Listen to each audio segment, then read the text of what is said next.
Welcome to the IonaHoops.com podcast with your host, Guy Flottico. I can't believe I'm going to quote John Rothstein, but I'm going to do it anyway. This is March. This is also season 3, episode 22 of the IonaHoops.com podcast, and the time is finally here. The MAAC Tournament is upon us, and we've got a great preview lined up for you in this episode. Later on, we'll have both Jaden, Daly, and Sam Federman here to go over the men's bracket with us. We're also going to take a look at the women's bracket. You know, it's so strange. There are a lot of parallels between the Iona men's and women's situations right now. I'm going to quickly take us through that bracket as well. And again, on the men's side, I want to recap those last two games and give you my take on the men's bracket before we bring in Jaden and Sam. So we've got a busy episode here. No time for Ionas or anything like that. Not going to worry about net ratings or Ken Palms. None of that matters if we don't get it done in AC. And of course, that goes for both the men and the women. So we're going to put all that banter on hold until we see how things shake out this week in Jersey. And speaking of this week, let me give you the plan for the pod. So both the Iona men and women play on Wednesday, the women during the day and the men that evening. So we'll have a new episode up late Wednesday night, no matter what. Both teams win, both lose, they split, no matter what. Late Wednesday night, new episode. From there, it's going to be played by ear a little bit. Both teams are still winning. And, of course, both teams lose. It won't matter. But if both teams are winning, there's going to be an episode. Think of it that way. Both teams would play Friday night in semifinals if they both win in the quarters on Wednesday. So same deal. Late Friday night, both win, lose, split, whatever. We got a new episode coming.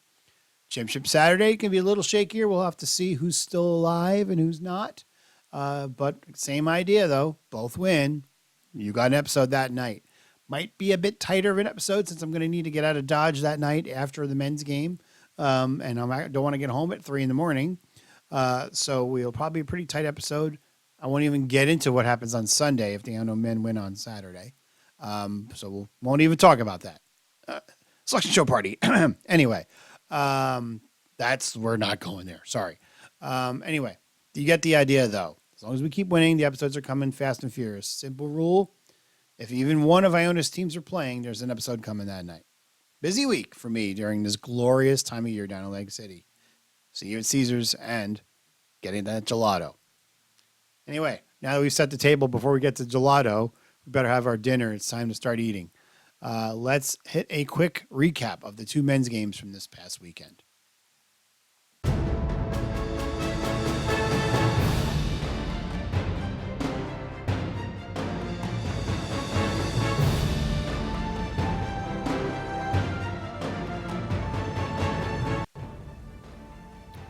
Work travel is fun for me, but not during basketball season. My watching Iona Hoops these past two games has been absorbing live stats, either during a work function or on an airplane. But make no mistake, I got the gist of how these games went. And here it is. The Iona offense is really starting to cook lately.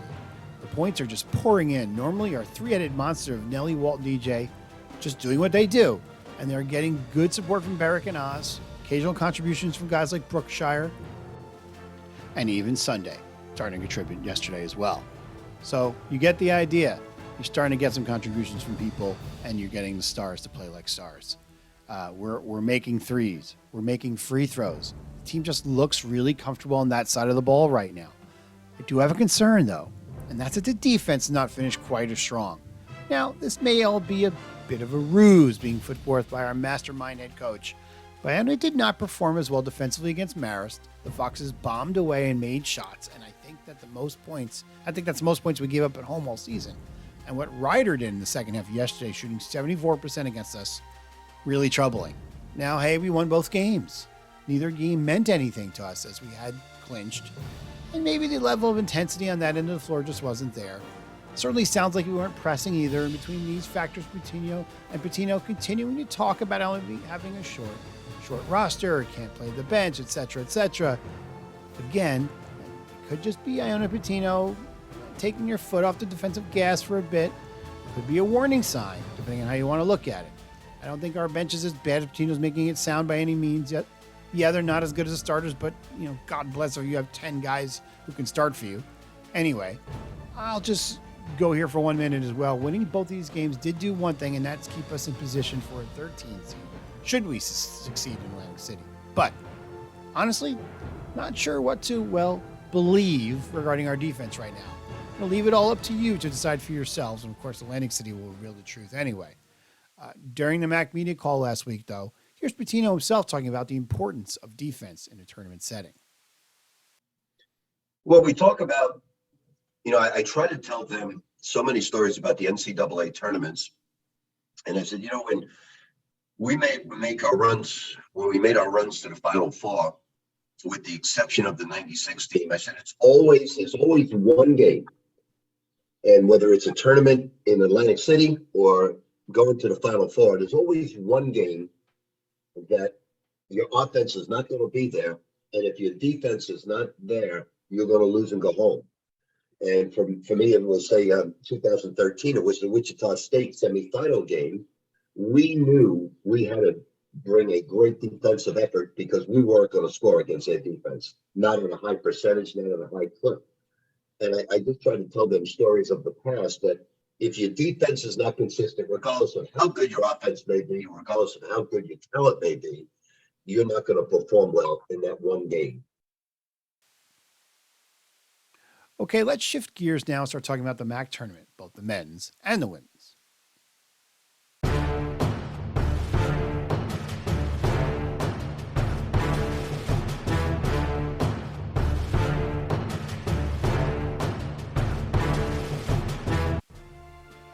After a couple of rebuilding years, the Iona women's team opened a lot of eyes this season for sure, ending the year 23-6 overall, finishing 8-2, 18-2 in the MAAC.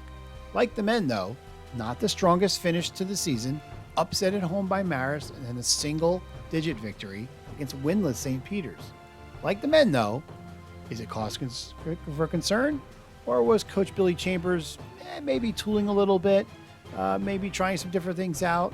Maybe the defensive intensity wasn't there, what have you. It doesn't matter right now. What matters is Atlantic City. It's been a great season for the Lady Gales.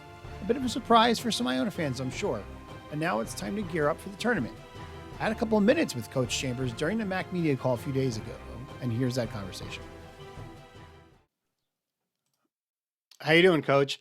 I'm doing well, Guy. How are you? All right. So when we talked before the season started, you were definitely optimistic regarding Iona's chances of being a player in the MAAC race. I'm going to assume, though, that you didn't envision having this type of season. What's happened that maybe you weren't expecting that got you here?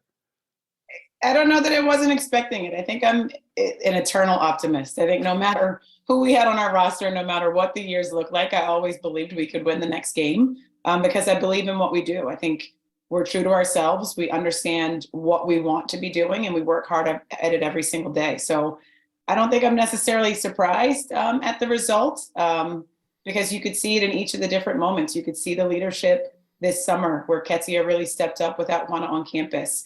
You could see the leadership from Juana from afar when she was with her 3-on-3 Spanish national team, and she zoomed in or FaceTimed every day to check in on the people that were on campus working. You could see it from all the new players who stepped in, who just wanted to make sure they were doing the right things, following the culture, taking the lead of the captains. Kate Major coming in and being the chauffeur for everybody on campus and just really building strong relationships with their teammates, but getting in the gym daily and showing that true work ethic to knock down shots at a high level and bringing new people with her. I think it's every single one of them stepping up and making sure that we're positioned for success, that, it wasn't really a surprise for us.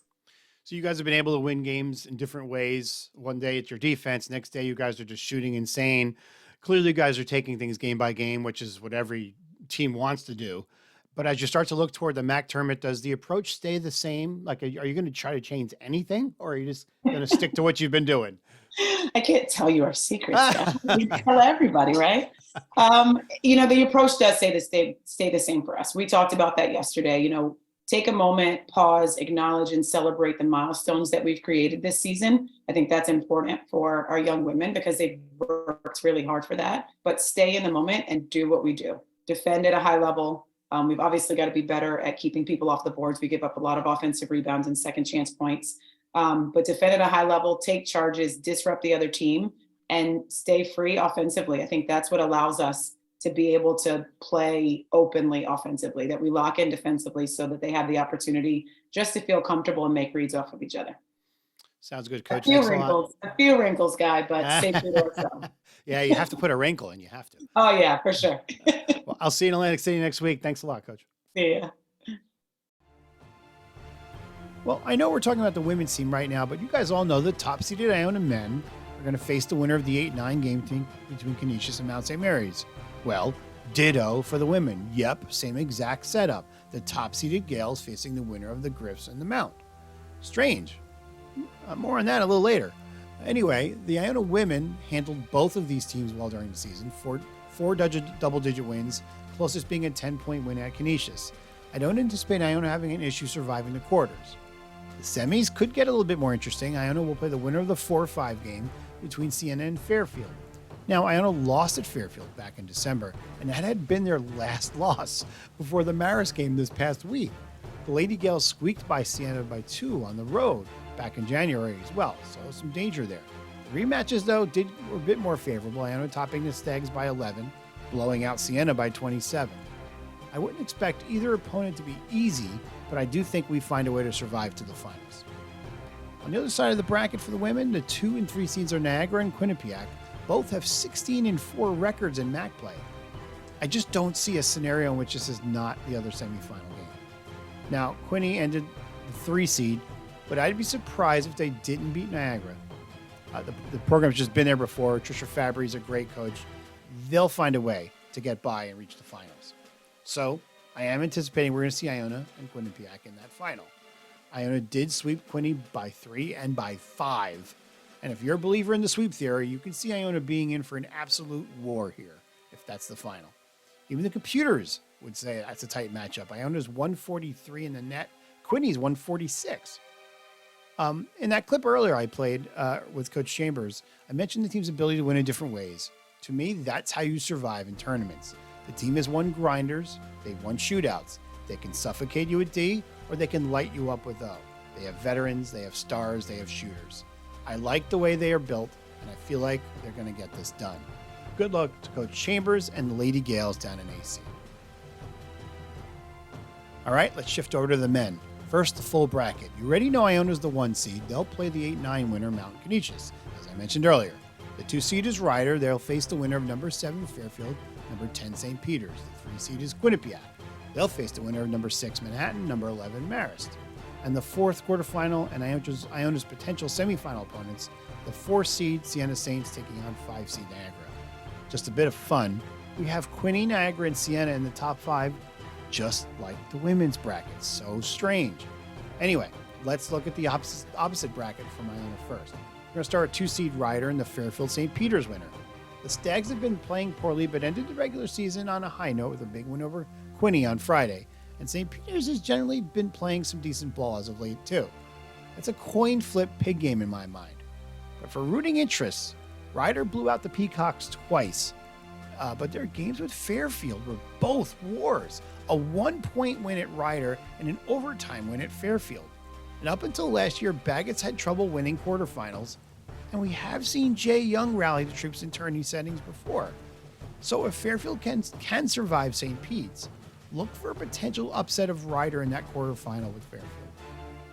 For the 3 seed Quinny, their team kind of stumbling along down the stretch. Very erratic outfit this year. Yeah, they're the 3 seed, but they did just go 11-9 in the league. Speaking of erratic, their potential foe is 6 seed Manhattan. The Jaspers have really been all over the place as well. You can see them losing to Marist in the 6-11 game. Marist just pounded them, a dratty a little ways back, by the way. But you can also see them winning that and taking down the Bobcats. So really, that side of the bracket can go chalk. And Ryder can come out and reach the finals as they're the best team, or it could just totally blow up. And I wouldn't be shocked to see someone like Fairfield or Manhattan reach the finals either.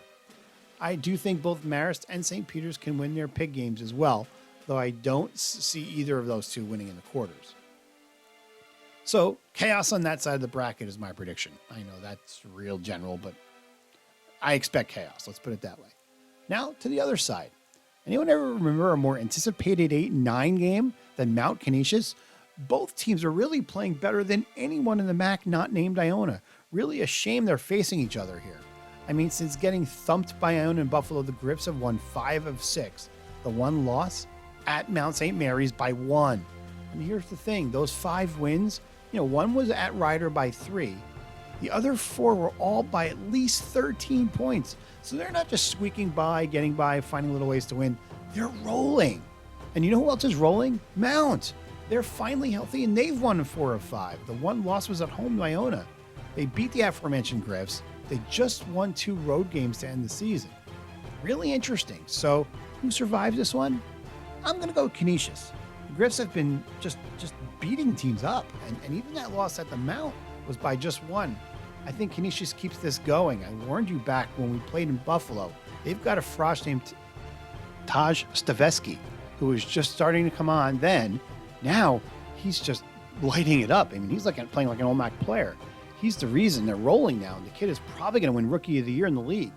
So I think Canisius wins this game against Mount, and I think they're going to be a dangerous team for Iona to face in that quarterfinal game, given the pressure we'll have on us after losing in the quarters last year. So if you ask me, I'd rather play Mount, but I think Canisius wins. How about that 4-5 game? What a mess things are in Albany right now. The Saints have lost 5 straight. Niagara hasn't been much better. They've lost 5 of 6. The team split 2 close games, each winning at the other's place. Carm is the better coach, but not if you have Siena fans these days. Really, I have no idea what's going to happen here. Niagara's Thomason, best player on the court. But McCollum's healthy now for Siena, and I think they might have a couple other better pieces. Siena fans have been bashing Stormo. I still kind of like him. I think he might be one of those guys that makes a difference in this game. So I think Siena survives that quarterfinal. Now, if Iona can survive Canisius, and I do mean survive Canisius, the way the Griffs have been going, I do think they win the semifinal no matter who's there. They have the edge of that extra day's rest and preparation, and I just feel good about it. I won't even comment about Iona's history against Siena in the MAAC Tourney.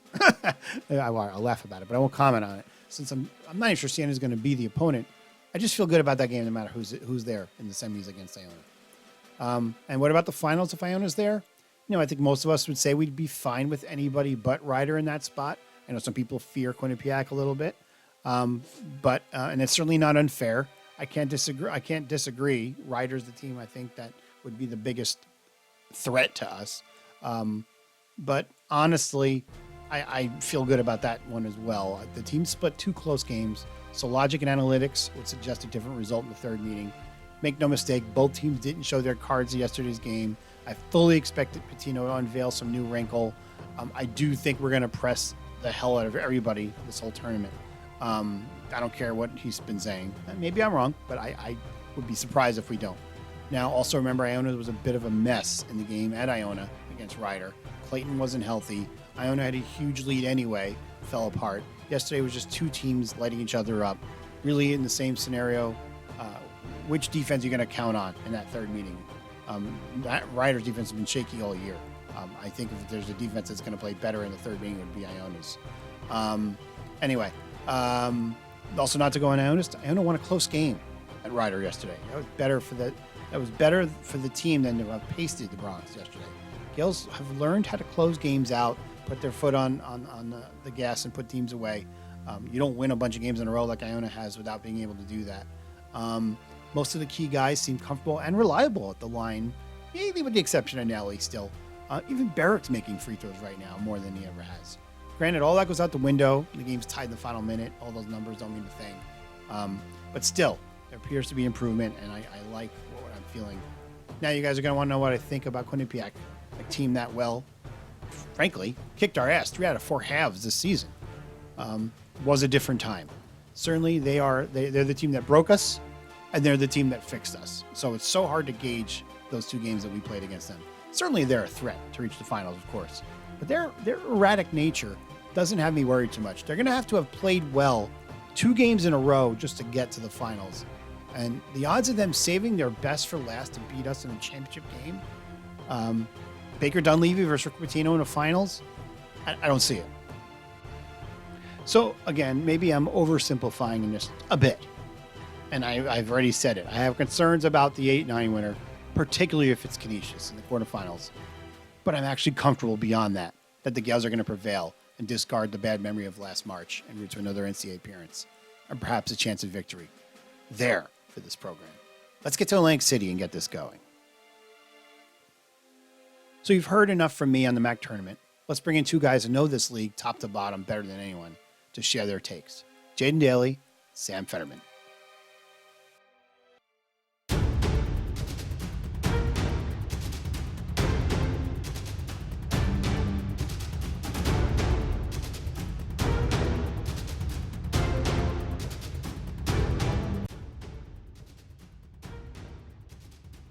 Well, you know, it's really the MAAC tournament time when we start actually welcoming more than one person at a time on a podcast around here in MAAC circles. And who better to bring in to talk MAAC hoops than Jaden Daly and Sam Federman? Guys, welcome. Always a pleasure to be here, guy. Appreciate you having me on. Very excited for this week, and I'm glad to be on here to talk all about it.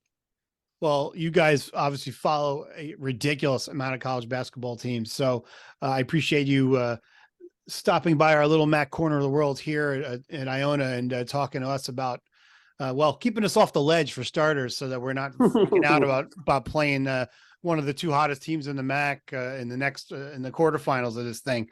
So let's talk about the brackets and how they look right now. Let's start away from the Iona side. Got Rider as the 2, got Quinnipiac as the 3. And then we got some interesting pig matchups there as well. Fairfield, St. Peter's taking on Rider, Manhattan Ramirez taking on Quinny. Let's talk about the pig round first. 7-10, Fairfield, St. Peter's. Thoughts on that one?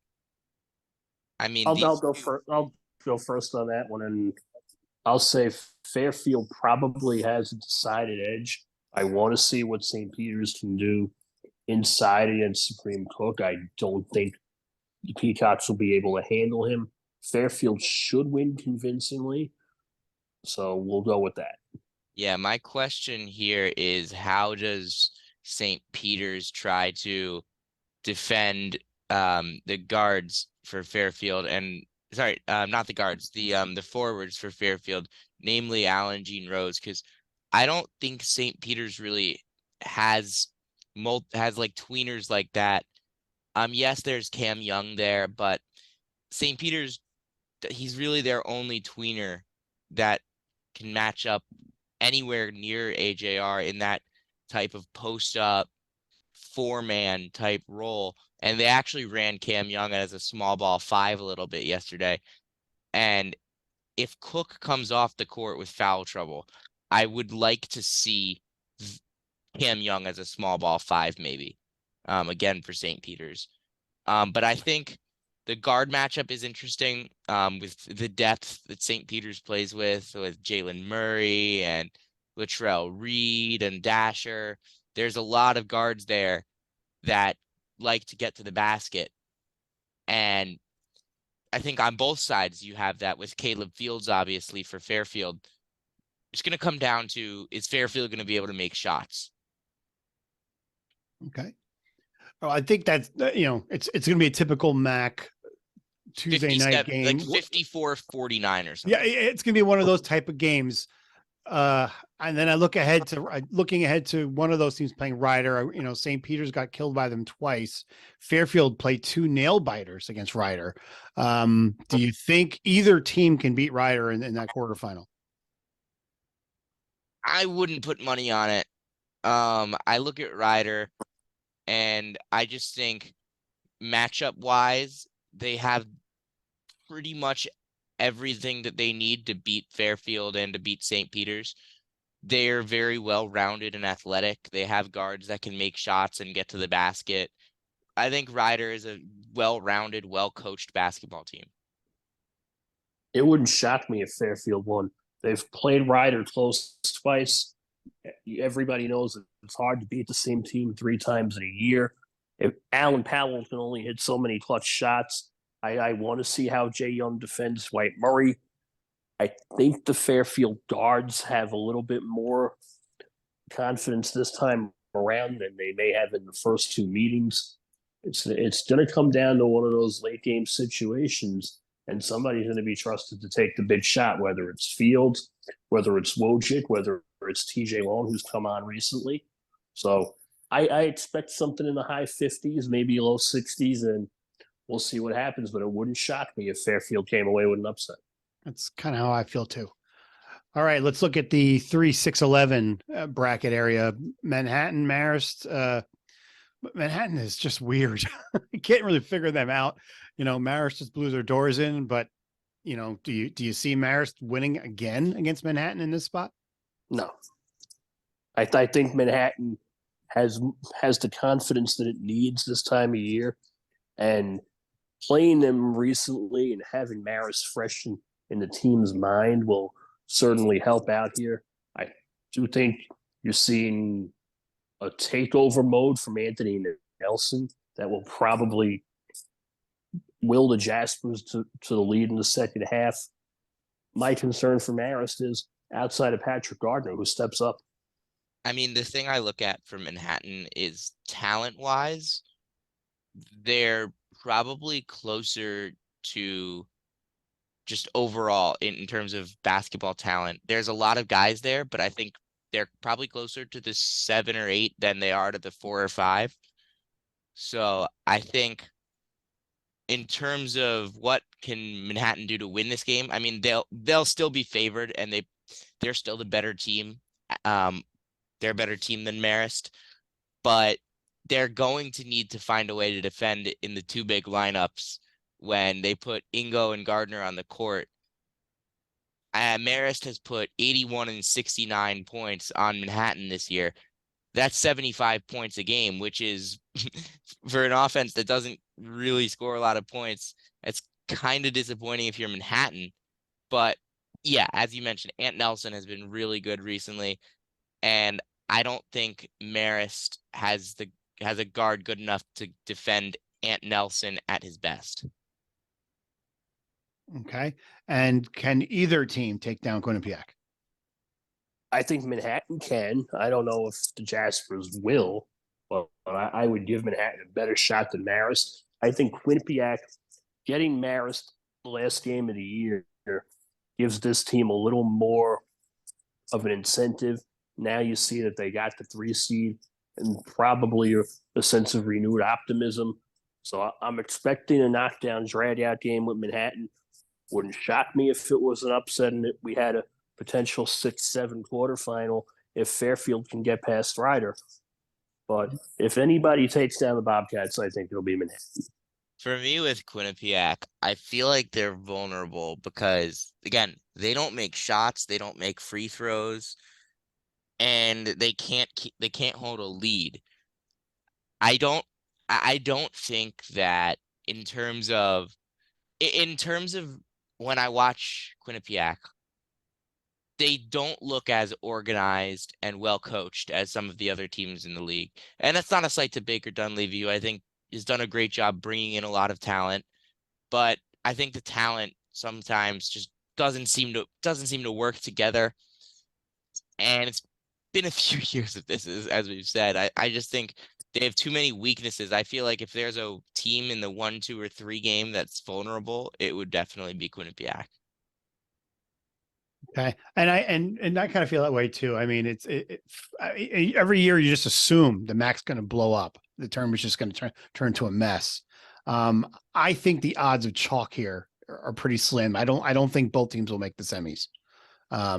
So I wouldn't be shocked. And even Jaden, you made a good point. Seeing Fairfield Manhattan in that semi is not an impossibility by any means with the way so these teams have come down the stretch. So chaos, but that's why we love this tournament. All right, let's flip to the other side of the bracket. Let's start with the 4-5 game. Jeez, have there ever been 2 4-5 seeds that just look as shaky as these two teams do right now? If we could swap where the 8-9 game and the 4-5 game were on the bracket, would anyone mind? Siena fans might. I mean, I don't think there's a single Siena fan that wants to watch this team play. I can think of one that is already starting to lose the coach.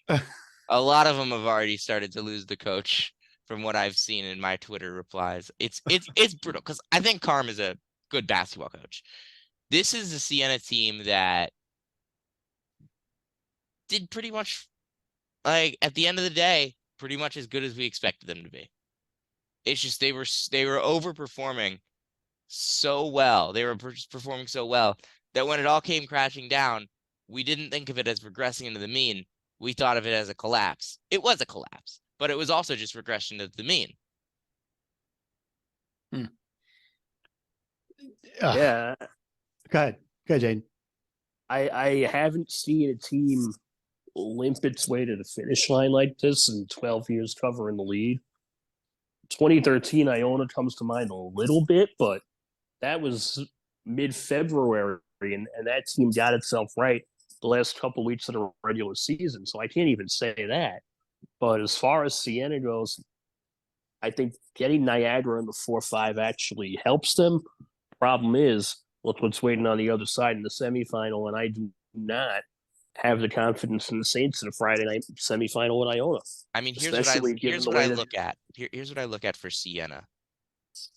In their games against Quinnipiac, Fairfield, Ryder, Niagara, like that, like the first stretch where they won those games, they were making winning plays. Michael Ealy stealing the ball from Caleb Fields, JV McCollum hitting that deep 3-pointer against Quinnipiac with a minute left. Jackson Stormo taking over the game against Ryder. Those were winning basketball plays. They have started to make losing basketball plays in times like that, where they are not able to get a rebound against St. Peter's, where JV McCollum loses the basketball and has to scramble for a final shot against Manhattan. They are making losing basketball plays when they were making winning basketball plays early in the season. Now Niagara, on the other hand, they're not making many winning plays either. Their loss to St. Peter's was brutal. I think they led by 12 in that game?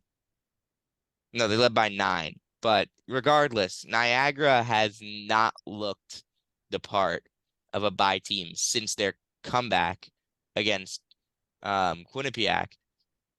But still, I look at this Niagara team and I say, Noah Thomason can take over a game. They play it slow. Siena's not making shots right now. Niagara probably could. I'd probably give Niagara a slight edge here, honestly. But I think it could really go either way. It's a coin flip in terms of like, it's bad either way. Neither of these teams look good. it's going to be one of those typical MAAC after dark games that ends after midnight with a 61-55 final or something like that, where the whistle blows 10 times in the last minute and a half. Whistle. You'll probably get a good number of fouls in that game.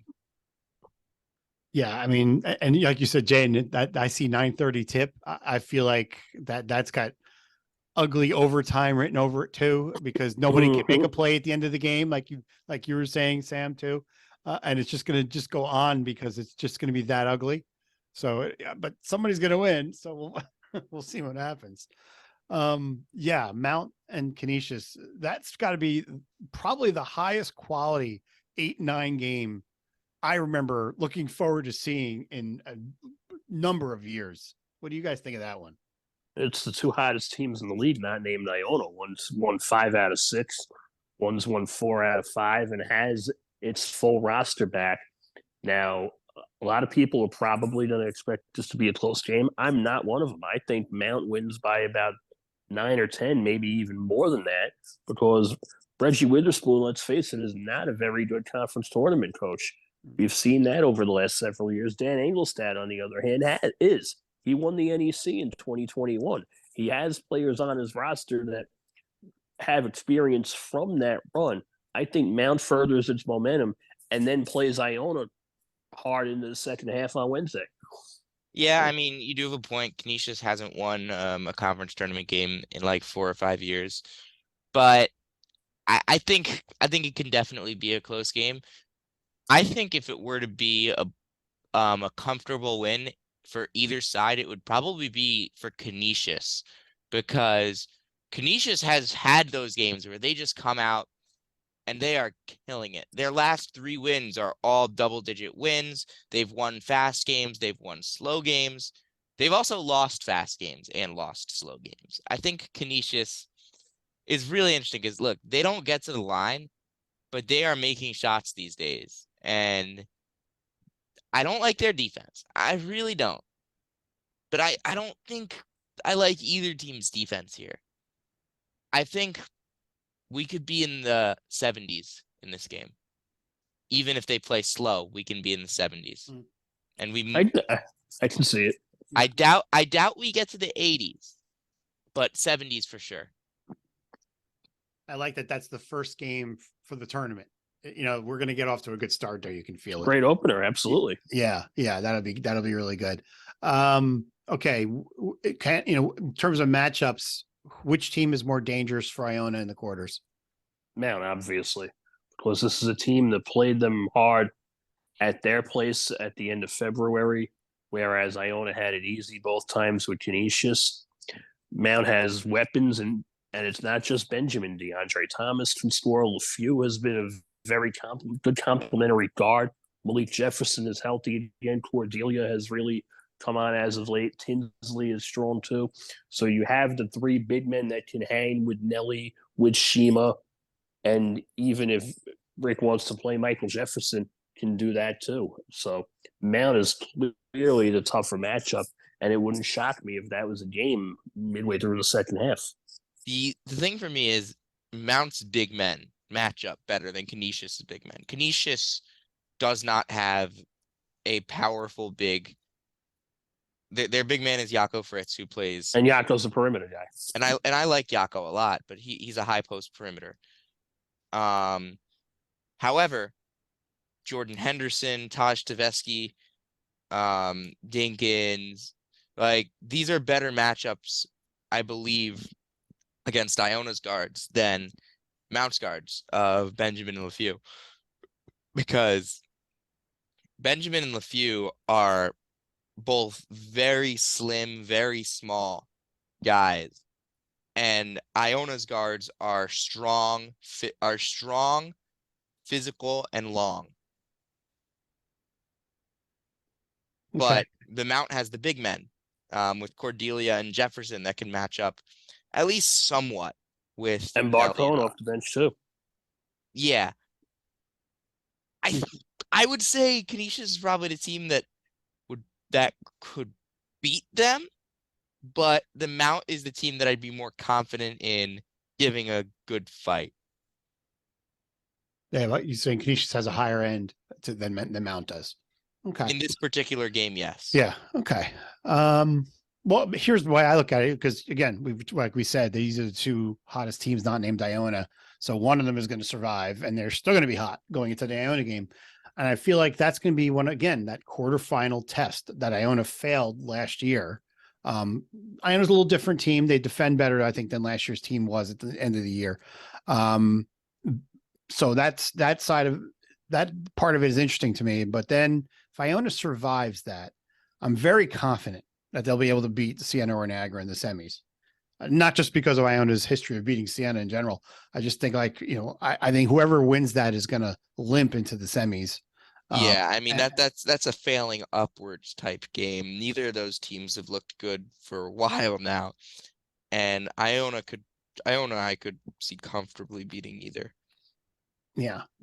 I think Iona wins going away, but not without a fight. Yeah, so you guys are kind of aligned that the quarterfinal game might actually be tougher than the semifinal game.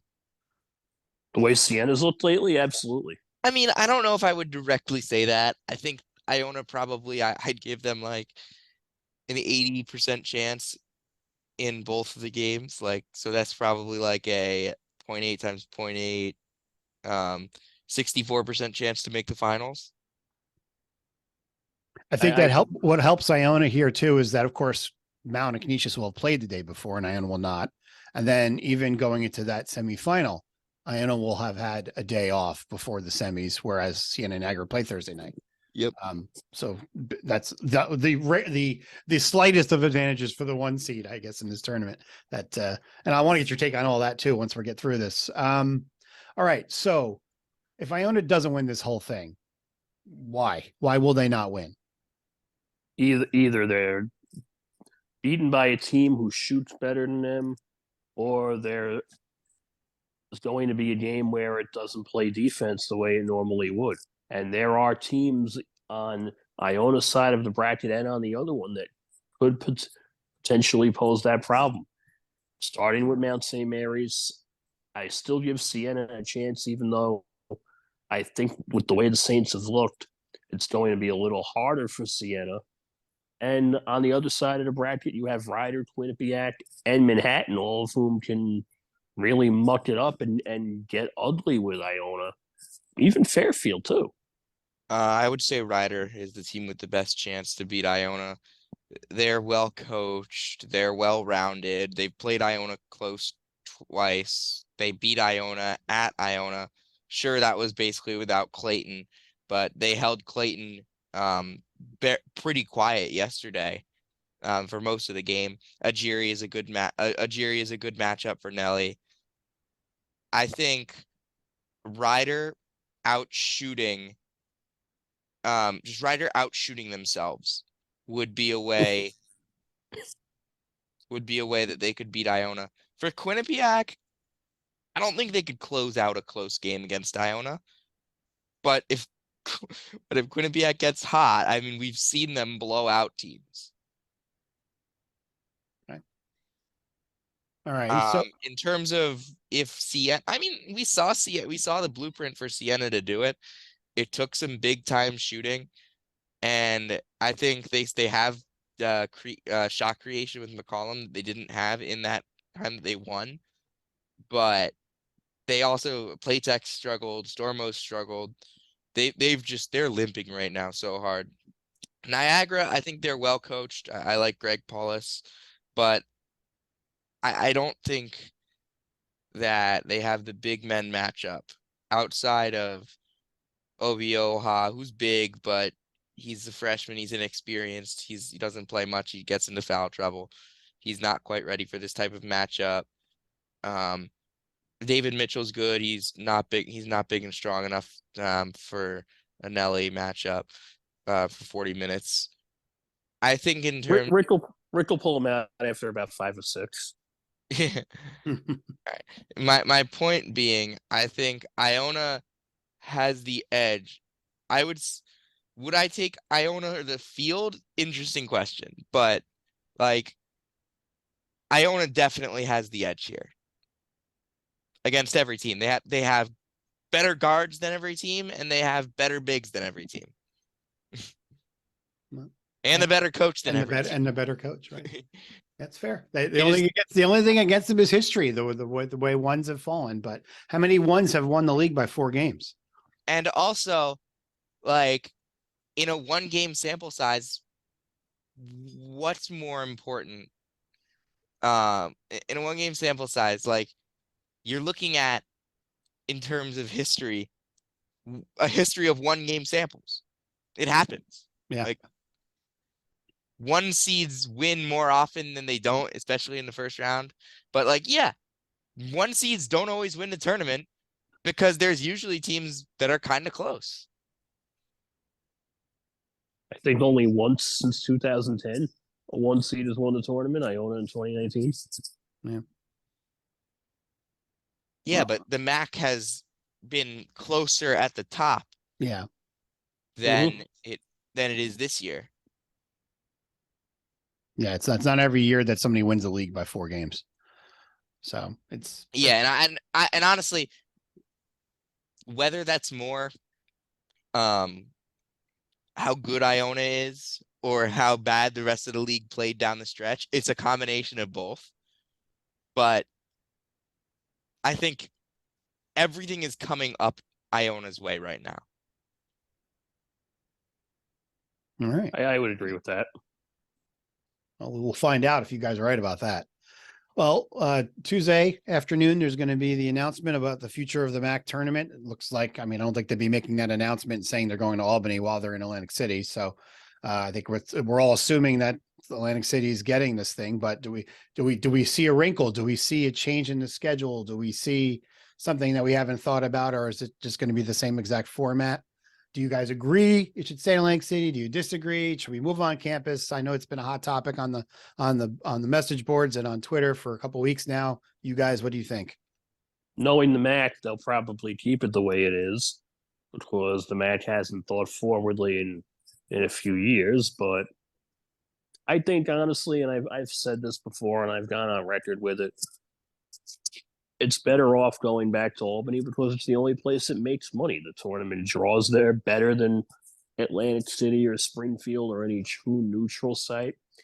Presidents and the ADs aren't going to concede the campus sites because it's essentially admitting that you're a low major. I don't think the presidents have that mentality or that mindset. So I think Liberty is 45th in KenPom, and they are playing a road conference championship game right now. The MAAC is not above this. There is no reason why this tournament should not be held at campus sites. It is it's frankly obscene that any consistent one bid league thinks that it's in the good nature of basketball to play their game at a neutral site that doesn't draw. I've gone back and forth. I've argued with myself on it quite a bit. Especially, by the way, one that's as local and drivable as the MAAC. Like if you're the WAC and you have teams going from UT Rio Grande Valley to Seattle, like, yeah, okay, you do a neutral site. But come on, like the MAAC, you can drive the whole league in like 10 hours, and most of the league in like 4 hours. My caveat is this: what if there's one year where Canisius or Niagara is the class of the league? Do you really want to play a conference title game in Buffalo? If they earn it, yes. I by the way, I put Buffalo on the list of like neutral sites that would be potential. I have a list of like 10. They've done it before in the mid 2000s. Haven't gone back since though. I think the best neutral site is somewhere in the NYC Metro. The second best neutral site is Albany. The third best neutral site is the Palestra. I don't need an excuse to go to Philly. I endorse that. The one Palestra does not currently have a permanent conference tournament tenant. It hasn't in about 30 years. It is the cathedral of college basketball. And there's local interest in Philadelphia just for college basketball, regardless of the teams. It would be they wouldn't fill it. They wouldn't fill it. And it's what, a 90-minute Acela from New York? Philly, yeah. Yeah, that's such an easy decision for me, like, to put it at least in the conversation. If Atlantic City's in the conversation, and if you don't drive in order to get from New York to Atlantic City, you have to go through Philly. Why isn't Philly in the conversation?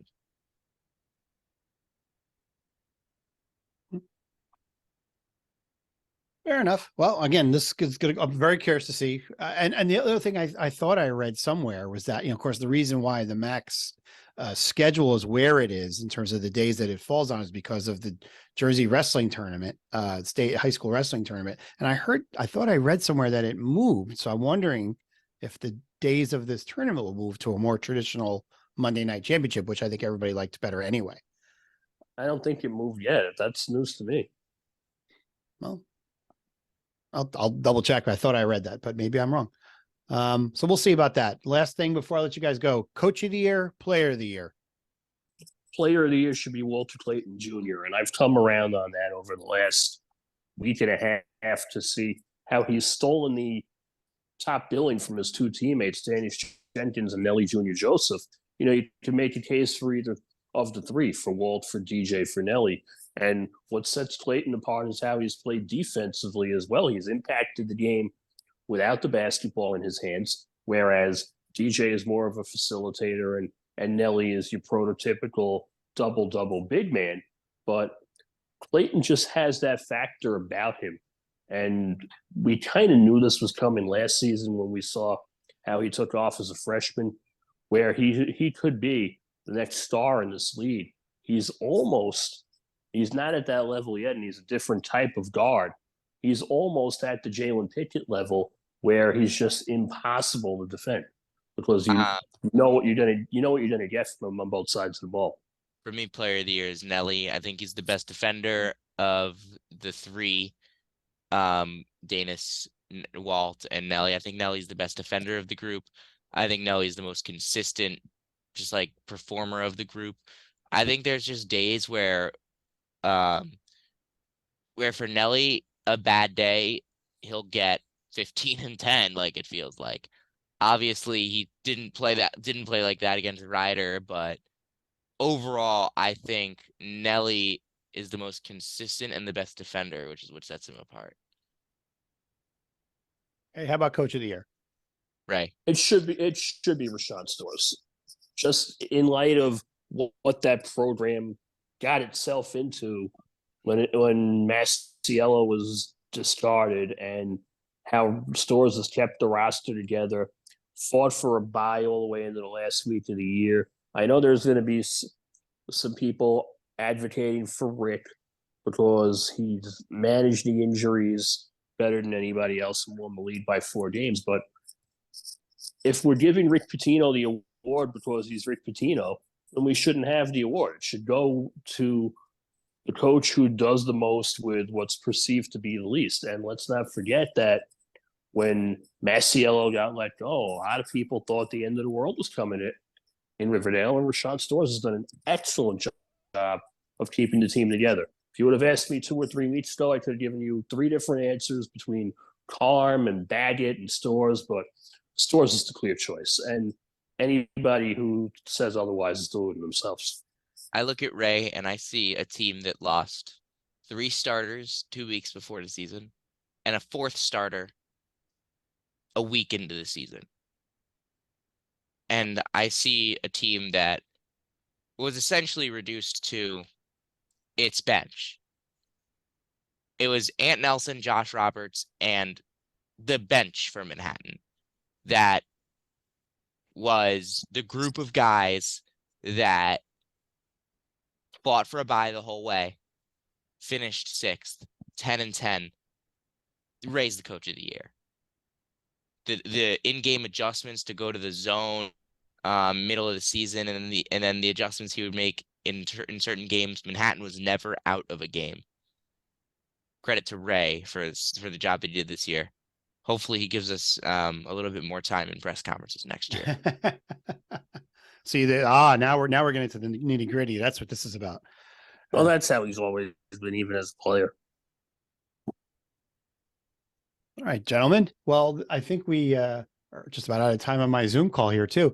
But thank you both for taking time. I know you guys are following many different league races, so I appreciate you guys giving us some time here to talk MAAC stuff with us. Sam, I know you said you were going to be down in Atlantic City come Saturday. Jaden, are you up in the air still for Saturday? Yeah, I still have to. Saturday, I should be there, barring an unexpected run to the Big East title game for Seton Hall. So I'm just trying to figure out. No, I don't think it is. I don't think it is either. I don't think it is either. I'm just trying to figure out what's happening for me with Wednesday, whether I'm going to be in Atlantic City or at the Garden. All right, guys. Well, I hope I do see you down there, and because that means Iona's still playing. Although I think I'm probably staying through Saturday anyway. So anyway, so thank you guys again for coming on, and appreciate it as always. And we'll enjoy March Madness. Absolutely, thanks, guys. Thank you so much. Thanks, guys. It's MAAC Tourney time. Thanks again to Jaden and Sam for stopping by. As for me, it's time to hit the road to Atlantic City, Caesars, Gelato, MAAC basketball. Hope to see you all down there as we hope to bring not 1, but 2 championships back to New Rochelle. Take the journey with me on this podcast and go Gales. Thank you for listening to this edition of the IonaHoops.com podcast. This podcast is a production of IonaHoops.com and its publisher Guy Filatico. The opinions shared during this podcast are those of Guy Filatico, IonaHoops.com, and any featured guests. This podcast is not affiliated with Iona University Athletics or the university itself. Thank you for supporting IonaHoops.com.